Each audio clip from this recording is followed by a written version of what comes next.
Top 10 cheapest places in the world. Do you regularly catch yourself staring out of your cubicle window, daydreaming of foreign adventures, and exploring new countries? Escaping the routine of the 9 to 5 is a dream many of us share, and increasingly, people are actually making it come true. Sure, I hear you say, maybe once I win the lottery I will work abroad. But the good news is, travel doesn't have to be expensive. There are many affordable countries where you can live and work, maybe even while traveling, while getting much more bang for your buck. Today we're looking at the 10 best and cheapest countries to live and work in. Number 10. Cuba. If one is looking for a cheap destination in the Caribbean, then Cuba is first on the list. The best option is to travel independently and not all-inclusive, and then one will have a richer experience at a lower cost. Cuba has stunning beaches, a distinctive Spanish and Caribbean vibe, friendly people, incredible landscapes, and tasty cooking. One gets to meet Cuban people relaxing on virtually empty beaches, dancing in the streets, hiking tobacco fields, and celebrating in Havana. The cost of food in Cuba is dependent on the city one is in and the restaurant, but anticipate spending on a range of $5 to $10 per food. Number 9. Bulgaria. Bulgaria is on the top list of the cheapest nations in Europe. It has phenomenal wine, attractive old towns, relaxed and super friendly people, and a lovely coastline. Bulgaria offers pretty hostel rooms in a 200-year-old building costing just below $20 per night, and the wine bottles don't go past $8. If one wants to visit Europe, taste the best wine globally, meet cool people, and then place Bulgaria on the wish list. Number 8. South Africa. South Africa is one of the most natural and adventure-packed nations on Earth. It has a stunning and rugged coastline, friendly people, and incredible wildlife, without forgetting delicious Indian Afro-fusion food at great prices. South Africa is the ideal starter stepping stone into the more adventurous and chaotic travel of other nations in that region, with so many free activities to take advantage of. Number 7. Colombia. South Africa is one of the most natural and adventure-packed nations on Earth. It has a stunning and rugged coastline, friendly people, and incredible wildlife, without forgetting delicious Indian Afro-fusion food at great prices. South Africa is the ideal starter stepping stone into the more adventurous and chaotic travel of other nations in that region, with so many free activities to take advantage of.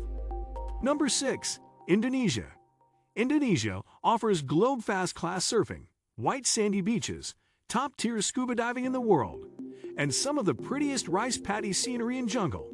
It is pretty cheap to travel to Indonesia. For instance, if one travels to Raja Ampat in Indonesia, this archipelago is infamous for its dive locations around the globe. It has cheap accommodation options that give one an entire board and diving included in the room rates. Number 5. Mexico. Mexico is one of the cheapest nations to take an adventure in North America. It has a diverse and tasty cuisine, world-class beaches, and affectionate local people. All facilities that one would wish for, and a thrilling vibe that makes Mexico a country that one would return to again and again. There are many spectacular locations to visit in Mexico on a budget. Mexico is affordable due to the struggling peso and the low cost of living. So as a foreigner, one gets to enjoy more since your currency is higher than that of Mexico. Here tacos cost 30 cents and a caprawns cost $3, and margaritas are served at $1 each. Number 4. India. India is among one of the most thrilling travel destinations in the world. It is urban and untouched, furious and friendly, tranquil and chaotic, frustrating and free. India is the embodiment of all the paradoxical escapades that make traveling breathtaking. India is a cheap destination thanks to the struggling Indian rupee.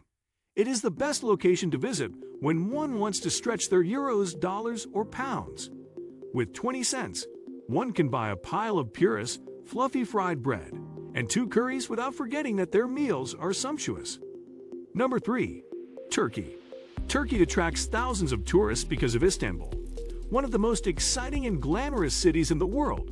It offers a euphorically attractive Mediterranean coastline, friendly people, and inspiring Islamic architecture and culture. In Turkey, things are cheaper right now for travelers due to the economic crisis. One can get delicious traditional delicacies for $5. Kebabs are also a few dollars on the street, and one can get a pretty guest house for under $20 per night. Number 2. Thailand. Thailand is on the list of cheap travel destinations. There are many places to visit in Thailand, ranging from jungles to national parks, islands and cities. Thailand gives a person value for their money. Here, beach huts and guest houses go for around $15 per night, while the spicy Thai dishes cost under $2 for a plate and scuba diving costs under $20. It is a significant competitor on the list of the cheapest nations to tour in the world. The considerable expense when traveling to Thailand will be the cost of one's flight. During this medieval period, the defenses of the town were improved. Following the Norman conquest of England in 1066, the walls were extended to form a complete circuit of the medieval city of Chester. They were likely completed in the mid-12th century. Throughout the Middle Ages, the city of Chester was one of the most protected cities in England. Number 1. Greece. If there were a list of countries giving tourists the best value for money, Greece would be the first. Greece has always been on the euro since 2002, so during the devaluation of the euro in the past few years. So Greece has always been considered a low-cost destination in Europe. In Greece, one can rent a modern 550 𝐦𝐤𝐤 studio apartment that views the sea for $20 a night in 𝐦𝐤𝐤𝐬 Island. Greek foods are delicious, and one can get seafood meals for below $8. The state of the walls is not known when Lady of the Mercians, the eldest daughter of Alfred the Great, refounded Chester as a burgh in 907. It is known that parts of the Roman walls were still standing and are part of the walls seen today. Some of the Roman stones, including tombstones, were used in the reconstruction. At the time, Chester was part of the English Kingdom of Wessex. That's it from this video. Let us know what you think about this video in the comment section below. If you enjoy this video, please like it and also subscribe to our channel. Thank you.